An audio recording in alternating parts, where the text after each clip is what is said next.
हम उसे मौके पे ले गए जहाँ पे फतेहपुरी चौक जहाँ की ये घटना है। हमने वहाँ उससे पूछा भी तूने गाड़ी क्यों चढ़ाई। वो कहता है मैंने हॉर्न मारे थे, इसको हॉर्न मारे तो वो पिल्ले हटे नहीं तो मैंने चढ़ा दी। तो हमने पूछा भाई तू नशा कर रखा था। उस टाइम तो वो मना करता रहा, लेकिन वो नशा उसने फिर बाद में बताया कि हाँ मैं नशा कर रखा था। तो उसके बाद हमने उस सब ने डिसाइड करा कि इस कुतिया से माफ़ी मंगवाते हैं, क्योंकि वो कुतिया बेचारी 3 दिन तक रोती रही, ना उसने खाना खाया जिनके घर के बाहर थी। तो हमने उससे कुतिया से माफ़ी मंगवा दी। उससे माफ़ी मंगवा के फिर हमने एक और डिसाइड करा कि अगर इसको ऐसे छोड़ेंगे फिर ये आज के बाद भी दोबारा करेगा। अब उसको हमने 3 महीने के लिए रेलवे स्टेशन पे पानी पिलाने के लिए छोड़ा है। एक हमारी सोसाइटी का ही बंदा उस पर नज़र रखेगा जो डेली आ रहा है नहीं आ रहा है। तो उसके बाद हमने उसको वहाँ पे रेलवे स्टेशन में पानी पिलाने के छोड़ा है, क्योंकि नशेड़ी टाइप का आदमी है। सोच हम इसको ये रहे थे कि गौशाला में सेवा करेगा किसी, अब गौशाला में किसी को कुछ नुकसान पहुँचा दे नशा करके। तो उसके बाद उसको इतना प्रायश्चित है, वो कहता है कि मैं अब गाड़ी भी नहीं चलाऊँगा और नशा भी कहता है कि मैं बिल्कुल बंद कर दूँगा नशा। तो ये सब मामला था। हमारी नई पल वेलफेयर सोसाइटी है जो 8 साल से पशु के लिए काम कर रही है, तो हमने यही जो था करवाया। इससे पहले भी इस तरह का कोई मामला आपके संज्ञान में आया? इससे पहले ऐसी करवाई हो? इसके पहले मामला आता है, लेकिन जहाँ तक ज़्यादातर ऐसे ही आता है कि इसके भाई किसी से गलती से चढ़ गई। हम क्या करते हैं, हम अपना मौके पे इलाज करवा देते हैं पशु का, जो भी चाहे गाय हो, बछड़ा हो, कुत्ता हो, बिल्ली हो, बंदर हो, हम उनका इलाज करवा के अपना।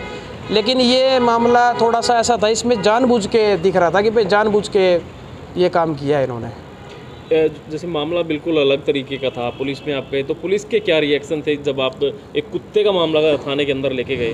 पुलिस ने हमारे को, जो पुलिस वाले ने एक बात कही कि 25 साल के करियर में उनके पास भी पहला ऐसा मामला है जो उनके हाथ में ऐसा मामला 25 साल में पहली बार आया है। तो उन्होंने, लेकिन देखते ही SHO साहब ने भी कहा कि भाई इस पर कार्रवाई ज़रूर करेंगे। उन्होंने भी देखा वीडियो में, उनसे भी देखी नहीं गई वो वीडियो, तो उन्होंने कहा कि ये बहुत ज़्यादा ही गंदी हरकत करी है इस बंदे ने।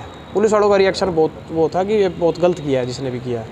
हम उसे मौके पे ले गए जहाँ पे फतेहपुरी चौक जहाँ की ये घटना है। हमने वहाँ उससे पूछा भी तूने गाड़ी क्यों चढ़ाई। वो कहता है मैंने हॉर्न मारे थे, इसको हॉर्न मारे तो वो पिल्ले हटे नहीं तो मैंने चढ़ा दी। तो हमने पूछा भाई तू नशा कर रखा था। उस टाइम तो वो मना करता रहा, लेकिन वो नशा उसने फिर बाद में बताया कि हाँ मैं नशा कर रखा था। तो उसके बाद हमने उस सब ने डिसाइड करा कि इस कुतिया से माफ़ी मंगवाते हैं, क्योंकि वो कुतिया बेचारी 3 दिन तक रोती रही, ना उसने खाना खाया जिनके घर के बाहर थी। तो हमने उससे कुतिया से माफ़ी मंगवा दी। उससे माफ़ी मंगवा के फिर हमने एक और डिसाइड करा कि अगर इसको ऐसे छोड़ेंगे फिर ये आज के बाद भी दोबारा करेगा। अब उसको हमने 3 महीने के लिए रेलवे स्टेशन पे पानी पिलाने के लिए छोड़ा है। एक हमारी सोसाइटी का ही बंदा उस पर नज़र रखेगा जो डेली आ रहा है नहीं आ रहा है। तो उसके बाद हमने उसको वहाँ पे रेलवे स्टेशन में पानी पिलाने के छोड़ा है, क्योंकि नशेड़ी टाइप का आदमी है। सोच हम इसको ये रहे थे कि गौशाला में सेवा करेगा किसी, अब गौशाला में किसी को कुछ नुकसान पहुँचा दे नशा करके।